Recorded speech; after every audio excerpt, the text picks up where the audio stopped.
الحمد لله وكفى وسلام على عباده الذين اصطفى أما بعد فأعوذ بالله من الشيطان الرجيم بسم الله الرحمن الرحيم وماذا عليهم لو آمنوا بالله واليوم الآخر وأنفقوا مما رزقهم الله وكان الله بهم عليما إن الله لا يظلم مثقال ذرة وإن تك حسنة يضاعفها ويؤت من لدنه أجرا عظيما فكيف إذا جئنا من كل أمة بشهيد وجئنا بك على هؤلاء شهيدا يومئذ يود الذين كفروا وعصوا الرسول لو تسوى بهم الأرض ولا يكتمون الله حديثا صدق اللہ العظیم۔ یہ 5واں پارہ ہے، سورہ نساء ہے، اور سورہ نساء کی آیت نمبر 39 سے 42 تک کی آیات ہے۔ یہ ان 3 آیات میں اللہ تعالیٰ نے ایک تو ایمان کی دعوت دی ہے اس زمانے کے کفار کو، دوسرا اپنے راستے میں خرچ کرنے کی ترغیب دی ہے، اور پھر آخرت کے حالات کو اللہ تعالیٰ نے بیان فرمایا۔ آخرت میں انبیاء کی طرف سے گواہیاں، اور پھر حضور علیہ السلام کی اپنی امت پر گواہی۔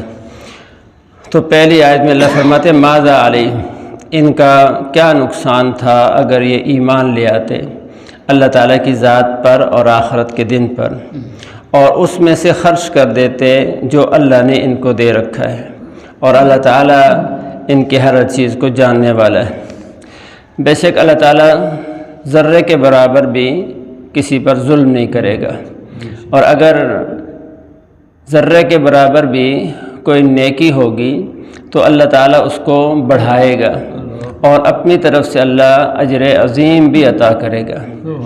پھر کیا حال ہوگا اس وقت ان کا جب اللہ تعالیٰ ہر امت میں سے ایک گواہ لائیں گے ان کے حال بتانے کے لیے، اور اے نبی جی جب ہم آپ کو بھی ان لوگوں پر گواہ بنا کر لائیں گے، اس دن وہ لوگ جو کفر پر رہے وہ تمنا کریں گے کہ کاش ان کو زمین میں دسا کر زمین کو برابر کر دیا جاتا۔ ولا یکتمون اللہ حدیثا، اور اللہ تعالیٰ سے وہ کوئی بات بھی اس وقت چھپا نہیں سکیں گے۔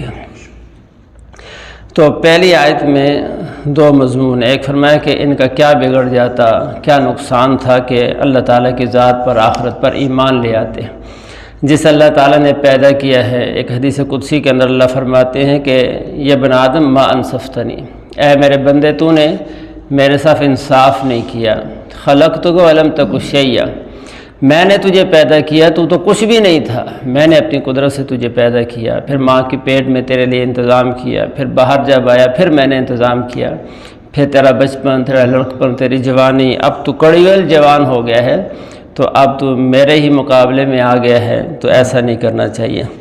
تو اللہ فرماتے ہیں ان کا کیا بگڑتا تھا اگر یہ اللہ پر ایمان لاتے، آخرت کے دن پر ایمان لاتے، اس میں کوئی مشکل بات نہیں تھی، ان کے لیے آسان بھی تھا، لیکن ایسا نہیں کیا تو اپنا نقصان کیا۔ اگلا فرمایا کہ اور یہ اللہ تعالیٰ کے دیے ہوئے میں سے خرچ کرتے تو پھر بھی ان کا کوئی نقصان نہیں تھا، اس لیے کہ اللہ نے سارا خرچ کرنے کا حکم نہیں دیا، فرمایا مما رزقہم اللہ، جو اللہ نے دے رکھا ہے اس میں سے تھوڑا بہت بھی خرچ کر دیتے تو کوئی نقصان نہیں تھا، اور اللہ تعالیٰ ہر چیز کا جاننے والا ہے۔ اور جو آدمی اللہ کے راستے میں خرچ کرتا ہے ہر نیکی پر اللہ اجر و ثواب عطا فرماتا ہے۔ برائی کا مسئلہ تو یہ ہے کہ جتنا گناہ ہوگا اس کا اتنا ہی اس کو سزا ملے گی، لیکن نیکی کا مسئلہ یہ ہے کہ انسان جتنی نیکی کرے گا، نیکی کا کم سے کم درجہ یہ ہے کہ اللہ تعالیٰ ایک نیکی کو 10 گنا بڑھا کے اجر ثواب عطا فرماتے ہیں، اور بعض نیکیوں کو اللہ جو ہے وہ 700 گنا تک بھی، اور بعض کو اللہ تعالیٰ 20 لاکھ گنا تک بڑھا کے عطا فرما دیتے ہیں۔ تو اللہ فرماتے ہیں وہاں ظلم تو کچھ بھی نہیں، ذرے کے برابر بھی ظلم نہیں ہوگا، ہاں عدل ہوگا۔ یہاں لفظ ہے ذرہ، ذرہ ایک تو ہم دیکھتے ہیں نا ہر چیز کا چھوٹے سے چھوٹا جو حصہ ہوتا ہے اس کو ذرہ کہتے ہیں۔ بعض اوقات روشن دان کھلا ہو اس میں سے روشنی اندر آ رہی ہے تو اس کے اندر چھوٹے چھوٹے ذرات اڑتے ہوئے نظر آتے ہیں، ان کو ذرہ کہتے ہیں، جو ویسے آنکھ سے دیکھے نہیں جاتے۔ تو اللہ فرما رہے ہیں کل قیامت کے دن اتنا بھی کسی پر زیادتی نہیں ہوگی، اور بعض دفعہ ذرہ کا معنی ایک یہ بھی ہے کہ سرخ رنگ کی جو بالکل باریک چھوٹی چھوٹی چیونٹیاں ہوتی ہیں ان کو بھی عربی میں ذرہ کہتے ہیں۔ تو عربوں میں کسی چیز کے یعنی بالکل چھوٹا ہونے کو بیان جب کیا جاتا تھا تو اس کو ذرہ کے ساتھ تشبیہ مثال دی جاتی تھی۔ تو اللہ فرما رہے ہیں کہ ہم تو اس ذرے کے برابر بھی کسی پر زیادتی اور ظلم نہیں کریں گے۔ ہاں ایسا ظلم نہیں ہوگا کہ گناہ نہیں کیا پھر لکھ دیا گیا ہو، یا تھوڑا کیا ہے اور زیادہ لکھ لیا گیا ہو، ایسا وہاں نہیں ہوگا۔ جتنا گناہ ہے اس کی اتنی سزا ملے گی، وہ بھی اللہ اپنے فضل و کرم سے معاف کر دے گا۔ اگر توبہ کر لے تو وہ بھی اللہ معاف کر دے گا، اور جہاں نیکی کا تعلق ہے تو وہ اللہ خوب بڑھائیں گے۔ فرمایا کہ بڑھاتے جائیں گے، اور یعنی 10 گنا، پھر 700 گنا، اور پھر بعض نیکیوں کا اجر 20 لاکھ گنا تک بھی بڑھائیں گے اللہ۔ اور پھر آگے فرمایا وَيُؤْتِ مِن لَّدُنْهُ أَجْرًا عَظِيمًا۔ اس بڑھانے کے بعد بھی اللہ فرماتے ہیں اور اپنی طرف سے بھی اللہ ایک اجر عظیم عطا فرمائے گا۔ یعنی جو اللہ تعالیٰ اپنی طرف سے نیکیوں پر عطا فرمائے گا اس یعنی تعداد کے علاوہ، وہ ایسی چیز ہے کہ جس کو کوئی عدد بیان ہی نہیں کر سکتا۔ اجر عظیم اللہ نے اس کو فرمایا ہے، کوئی اردو کا لفظ یا کسی زبان میں اس کو بیان نہیں کیا جا سکتا، وہ کچھ اللہ عطا فرمائے گا۔ یہ اللہ تعالیٰ کا احسان، اور یہ اللہ یعنی اس طرح کی ترغیب دے کر اللہ ایمان کی اور نیکیوں کی دعوت دے رہے ہیں۔ پھر اللہ نے قیامت کا حال بیان فرمایا کہ فرمایا فَكَيْفَ إِذَا جِئْنَا مِن كُلِّ أُمَّةٍ بِشَهِيدٍ۔ تو اس وقت کیا حال ہوگا ان کا جب ہم ہر امت میں سے گواہ بنا کے لائیں گے۔ اور اس آیت کے شان نزول میں لکھا ہے، بخاری کی روایت ہے کہ ایک دفعہ حضرت عبداللہ بن مسعود کہتے ہیں کہ حضور علیہ السلام نے مجھے فرمایا کہ عبداللہ مجھے قرآن سناؤ پڑھ کے۔ تو میں نے عرض کیا کہ اللہ کے رسول قرآن تو آپ پر نازل ہوا ہے، تو میں آپ کو پڑھ کے سناؤں؟ تو حضور نے فرمایا کہ ہاں میرا دل چاہتا ہے کہ میں کسی سے قرآن کو سنوں، سننے کا بھی دل کرتا ہے۔ تو کہتے ہیں کہ میں نے سورہ نساء پڑھنا شروع کر دی۔ قرآن بہت اچھا پڑھتے تھے عبداللہ بن مسعود رضی اللہ تعالیٰ عنہ۔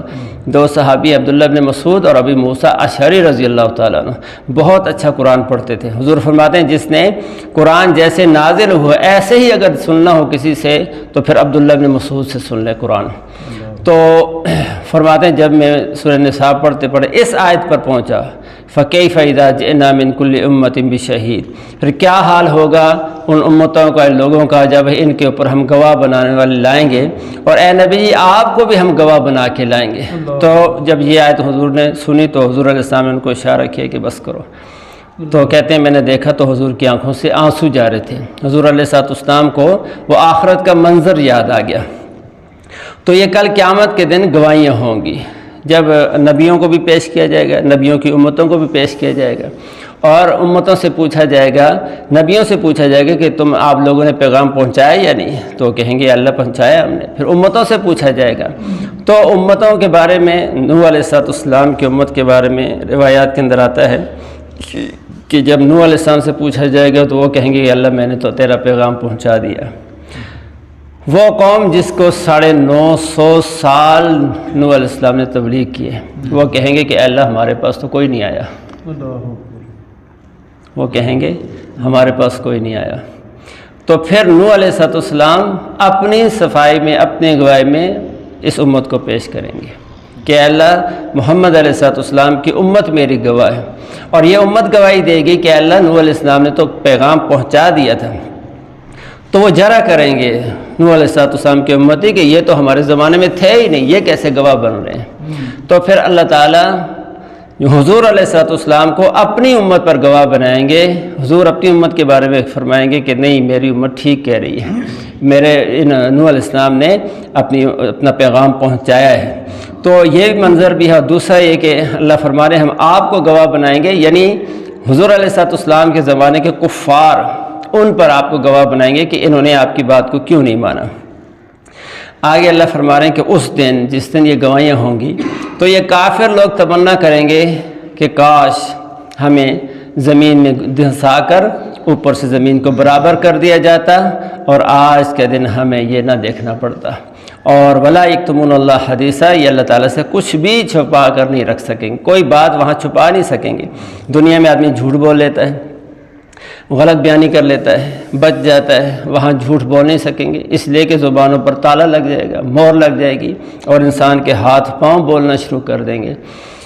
تو وہاں چھپا نہیں سکیں۔ اب یہ جو بات ہے کہ کہیں گے کاش ہمیں زمین کے ساتھ برابر کر دیا جاتا، بخاری شریف کی ایک روایت ہے کہ کل قیامت کے دن اللہ عدل فرمائیں گے، انصاف فرمائیں گے، ہر ایک کو بدلہ دلوائیں گے۔ چنانچہ جانور جو ہوں گے انہوں نے بھی اگر کسی بے سینگ والی بکری کو کسی سینگ والی بکری نے دنیا میں مارا تھا تو اللہ تعالیٰ وہاں ان کو زندہ کریں گے، اور اس جو سینگ والی بکری جس سے مارا ہے اس سے بدلہ دلوائیں گے، اور پھر اللہ تعالیٰ ان جانوروں کو کہیں گے کونوا ترابا، اب تم مٹی ہو جاؤ، ختم ہو جاؤ۔ تو جانور سارے ختم ہو جائیں گے۔ جب یہ کافر دیکھیں گے کہ ان کا معاملہ تو یہ ہو گیا کہ یہ مٹی بنا دیے گئے ہیں، اور ہم اپنے گناہوں اور کفر کی وجہ سے اس قابل بھی نہیں رہے کہ ہمیں مٹی بنا دیا جاتا، تو کہیں گے دوسری جگہ سورہ نبا کے اندر اللہ پاک فرماتے ہیں نا یقول الکافر یا لیتنی کنت ترابا، ہائے افسوس کہ آج مجھے بھی ان جانوروں کی طرح مٹی بنا دیا جاتا۔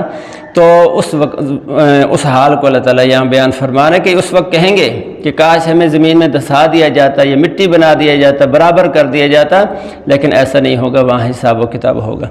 تو ہمیں بھی اپنی آخرت کو سوچتے رہنا چاہیے۔ تو 3 مضمون انہوں میں ہو گئے، ایک تو ایمان کی دعوت ہے، دوسرا اپنے راستے میں خرچ کرنے کی ترغیب ہے، اور تیسرا آخرت کے حال کو